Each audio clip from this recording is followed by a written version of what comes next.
Chapter 2. On the third day, a wedding took place at Cana in Galilee. Jesus' mother was there, and Jesus and his disciples had also been invited to the wedding. When the wine was gone, Jesus' mother said to him, "They have no more wine." "Dear woman, why do you involve me?" Jesus replied. "My time has not yet come." His mother said to the servants, "Do whatever he tells you."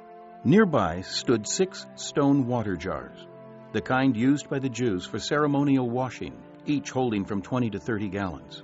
Jesus said to the servants, "Fill the jars with water." So they filled them to the brim. Then he told them, "Now draw some out and take it to the master of the banquet." They did so, and the master of the banquet tasted the water that had been turned into wine.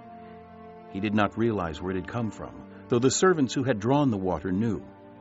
Then he called the bridegroom aside and said, "Everyone brings out the choice wine first, and then the cheaper wine after the guests have had too much to drink.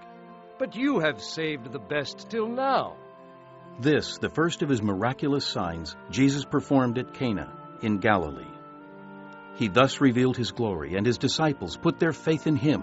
After this, he went down to Capernaum with his mother and brothers and his disciples. There they stayed for a few days.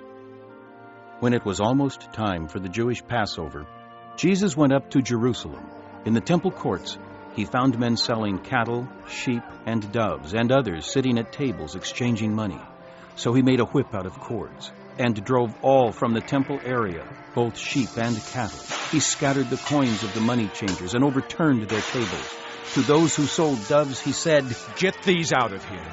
How dare you turn my Father's house into a market?" His disciples remembered that it is written, "Zeal for your house will consume me." Then the Jews demanded of him, "What miraculous sign can you show us to prove your authority to do all this?" Jesus answered them, "Destroy this temple, and I will raise it again in 3 days." The Jews replied, "It has taken 46 years to build this temple, and you are going to raise it in 3 days?" But the temple he had spoken of was his body. After he was raised from the dead, his disciples recalled what he had said. Then they believed the scripture and the words that Jesus had spoken. Now, while he was in Jerusalem at the Passover feast, many people saw the miraculous signs he was doing and believed in his name.